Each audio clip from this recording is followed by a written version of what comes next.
whole frame in this truth. Call Haloyim Yahweh Ba'ashem Yahweh Shah Ba'ashem Harakak Double honors to the apostles, elders, and bishops of Great Millstone rule well over the flock of Israel. Shalom and salutations. New Akim out here pushing the words of truth and sincerity. I brought this out. This video is edifying. And today's lesson, I'm going into holding frame. What does frame control mean? It refers to the ability to influence and manage context, narratives, or perspectives of a conversation, interaction, or situation to achieve a desired outcome or maintain power. All that being said, what that means is holding down the foundation, holding down the fort, holding down and managing these different conversations and interactions and situations that you're placed in, so that you don't lose the power or the spirit that's in you. You see, it's a spirit that's resting on you, that has you saying and calling out the name. It's a spirit that's resting in Akim, believers, the elect, that has us referring to ourselves as Hebrew Israelites, referring to this time frame as the end times, making bold statements like, starting with the apostles of GMS on down, we have 100% truth. It's the spirit of the Lord on us. Now, what's going to come is certain fellas in the form and fashions of, working through the power of Satan, a different spirit. They're going to come and try to seek to knock us down, knock you down, spiritually turn you into weeds. All right. And, they're set up. A lot of these guys are set up. We know Esau, Edom, and everything like that. But they're set up to, in these last days, weed out those who this truth is not for, and those who don't maintain frame control, those who are easily influenced and persuaded whenever somebody else challenges their standpoint, those who fall and falter and become wavering every time their worldview gets challenged, instead of what the scriptures say, locking in, which Yahweh did when Satan tempted him. Lock in, use the word as your sword and fight back, or just hold frame. It be even ignored, down to ignoring is holding frame, down to just brushing it off is holding frame. Anything that keeps you in this truth is the spirit of the Lord allowing you to hold frame, because there's all type of spiritual attacks. There's all type of people, carnal attacks, attempts at trying to weaken your stance. And that's all that Satan tries to do, is knock you down all day long, every day, as a roaring lion seeking whom he can devour. So let's read about holding frame. Again, ability to influence and manage the context, narrative, or perspective of a conversation, interaction, or situation to achieve a desired outcome. The desired outcome here in this truth, as far as holding frame, is to reap the rewards of the kingdom of heaven and be joint heirs with Yahweh Shai, being crowned for our works, crowned for our faith. All right. And that story is going to end with the legacy of the elect being risen up on those ships. All right. His first fruits, his prized possession. We want that. And that's our desired outcome. Now we got to manage all these interactions so that we can get there. And it's really the spirit of the Lord working through us to keep us firm, to keep us steadfast, to keep us sharp. All right, this is 3 John 1:11. Beloved, follow not that which is evil. You're not doing that.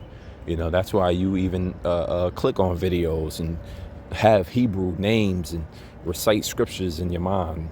And go into interlinears and strongs and concordances and preach on corners. That's why you have this in you, because you didn't follow that which is evil.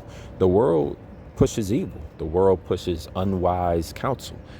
All right, it says, but that which is good, he that doeth good is of Yahweh, but he that doeth evil hath not seen Yahweh. So if all those are doing evil don't have the Father on their side, but yet and still the brothers who are out here doing good according to the scriptures teaching, right?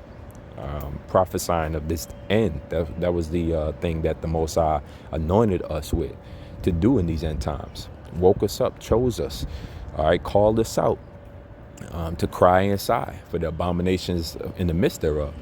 It says the Most High is with us. You see, he that doeth good is of Yahweh. So the spirit of the Father and through the Son rests in us right now. What's propping them up? It's the spirit of Satan, because it's not of the Most High. So we're going to continue to do what we're supposed to be doing. That's holding frame through the spirit and power of Yahweh Shem Yahushua, of course, who strengthens you. You can do all things through Yahushua, who strengtheneth you. We're weak without him.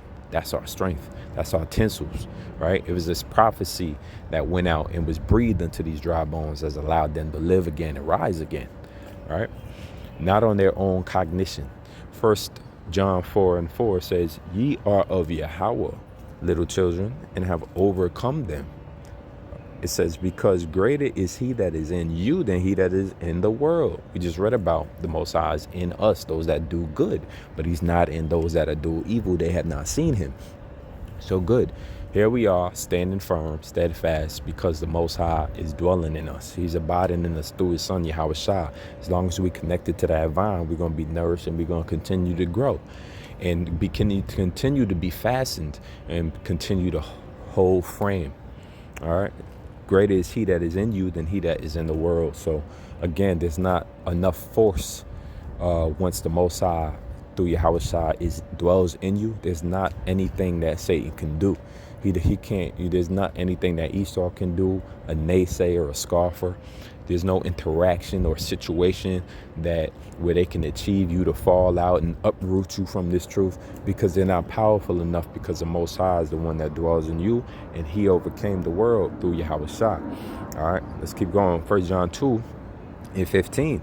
Love not the world, neither the things that are in the world. If any man love the world, the love of the Father is not in him. Again, now we're seeing more truth about those that don't have the love of the Father in them, or those that aren't walking in the word, or those that are worldly and not doing good, or doing evil. They don't have anything holding them up. They've already failed. Their only mission now is to be a crab in a barrel. And they're pulling you as much as they can, blindly pulling, like a blind person or somebody drowning in the water, just pulling, grabbing, taking everyone with them down. And that's how these people are, because they don't got the spirit. Now all right, the first sign of somebody having the spirit of Yahweh Shem Yahushua on them is they don't love the world. They don't care for this world. First of all, this world is an age, an eon. It's a place and time that only exists for a moment. There's no continuing city here. All the works that are in shall be burned up. All right, there shall be a new heaven and new earth. So why would we get all connected and entangled to this world? And more specifically, the nation that's ruling is not of the Most High.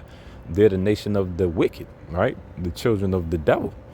And so again, this whole society and everything in it, how it's exercised on a day-to-day basis, from the executive to the federals to the legislative branches, all of them combined, it's all wicked, it's all evil, it's not of the Most High. And so the Most High has pulled you out of the world.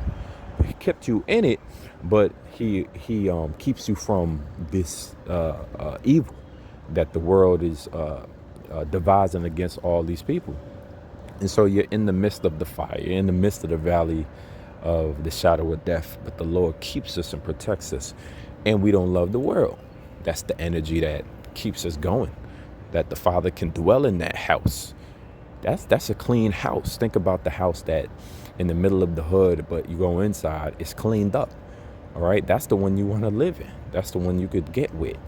All right, so the Most High has chosen the earthen vessels to keep his treasures in, and that's why we gonna hold Abarat whole frame to not love the world, which entangles you back into the affairs of this world, thus destroying you. All right, Micah 2:10. All right, so let's keep going. For all that is in the world, the lust of the flesh, the lust of the eyes, and the pride of life is not of the Father, but is of the world. Again, there's a separation between what is of the Father and what is of the world. And obviously, anything of the Father is fitted for salvation through his Son. Anything of the world is sentenced to destruction through his Son, who is coming back to save and also coming back to wreak havoc on those that don't believe in him. All right, and slaughter. Verse 17, and the world passeth away and the lust thereof, But he that doeth the will of Yahweh abideth forever. So there it is. That's why you don't care or consider this age, this time. We understand reincarnation through the Most High propping us up on that understanding, that we've been here before. We understand these things, and now we can walk in them. Now we can behave correctly and wisely concerning the times we're in, so that we don't get caught up in the world, because the world gonna pass away. As we see, the fashion of this world passeth away. It fades away. Your spirit dwell forever. Your spirit is not a new creation since you was the time of a baby. All right, you were just put back in the flesh. So you happen to be in the end times, and now you treat it as the end times by not loving it. Romans 2:12-2 says, "And be not conformed to this world, but be ye transformed by the renewing of your mind, that you may prove what is that good and acceptable and perfect will of Yahweh." Again, we're supposed to be changed. Our mind is supposed to be changed. And LT said, don't copy the behavior and customs of this world.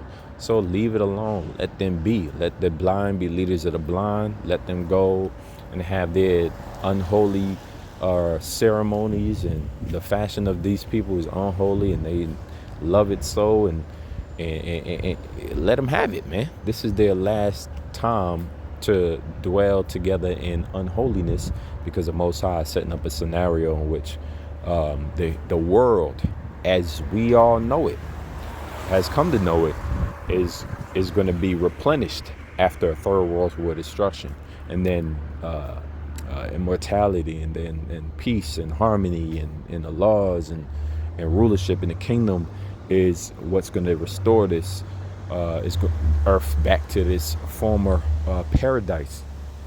So we desire to see an end of this place, but in our minds daily we're transformed. All right, we're transformed. It says Yahweh will transform you into a new person by changing the way you think.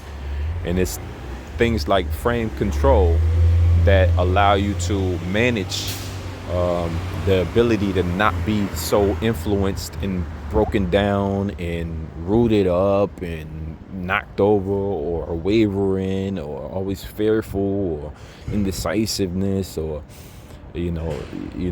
unsurety or incredulity. You're not going through those symptoms, because that's somebody who doesn't fully trust in the Lord or fear the Lord. But the Most High has renewed our mind, so now we can do what's perfect and upright to Him. We know who we serve. Choose ye this day. 1 Corinthians 7:20 says, "Let every man abide in the same calling where he was called." And each of you should remain as you were called, as you were when Yahweh called you.